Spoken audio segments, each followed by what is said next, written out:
দীর্ঘ ১.৫ দশকের অপেক্ষার অবসান। নিউজিল্যান্ডের বিপক্ষে টেস্ট সিরিজ জয়ের স্মৃতি ভুলতে বসেছিল শ্রীলঙ্কা। অবশেষে মেন্ডেস জয়সূরিয়াদের নৈপুণ্যে কিউইদের হোয়াইট ওয়াশ করল লঙ্কানরা। গলে প্রথম টেস্টে ৬৩ রানে জয় পায় লঙ্কানরা। দ্বিতীয় টেস্টে নিউজিল্যান্ডের ভরাডুবির আরও বড় ব্যবধান। একতরফা আধিপত্য বিস্তার করে শ্রীলঙ্কা। প্রথম ইনিংসে দিনেশ চান্ডিমাল, কুশল মেন্ডিস ও কামিন্দু মেন্ডিসের সেঞ্চুরিতে স্কোরবোর্ডে পাহাড় সমান রান জমা করে লঙ্কানরা। ৫ উইকেট হারিয়ে তোলে ৬০২ রান। ১৮২ রানের অপরাজিত ইনিংস খেলে টেস্টে দ্রুততম ১,০০০ রানের তালিকায় ডন ব্র্যাডম্যানের সঙ্গে নাম তোলেন কামিন্দু মেন্ডিস।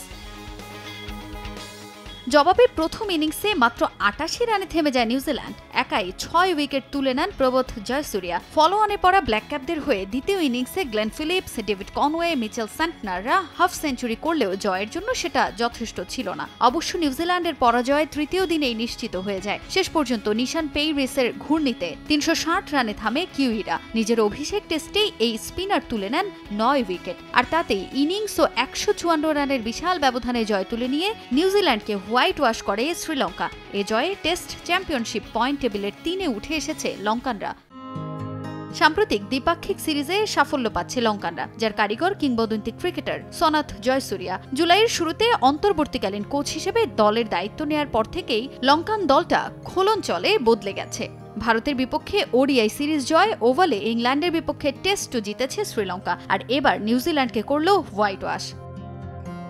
যদিও ২০১৯-এ আইসিসির দুর্নীতি বিরোধী নীতি লঙ্ঘনের দায়ে ২ বছরের নিষেধাজ্ঞা দেয়া হয় এই কিংবদন্তি ক্রিকেটারকে। নিষেধাজ্ঞা কাটিয়ে নিজ দলের দায়িত্ব নিয়ে সবাইকে চমকে দিচ্ছেন সাবেক অধিনায়ক। তার দিক নির্দেশনায় সন্তুষ্ট এসএলসিও। গেল জুনে ক্রিস সিলভারউডের পদত্যাগের পর স্থায়ী কোচের সন্ধানে লঙ্কান ক্রিকেট বোর্ড। এবার সেই পদে জয়সূরিয়ার সঙ্গে দীর্ঘমেয়াদী চুক্তির পরিকল্পনা বোর্ডের। ইতোমধ্যেই তাকে নিয়ে নিজেদের পরিকল্পনাও জানিয়েছেন বোর্ডের প্রধান নির্বাহী Ashley D Silva.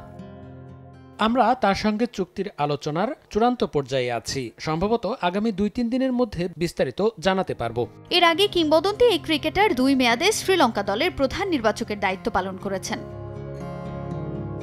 Tajin Khandakar, সময় সংবাদ।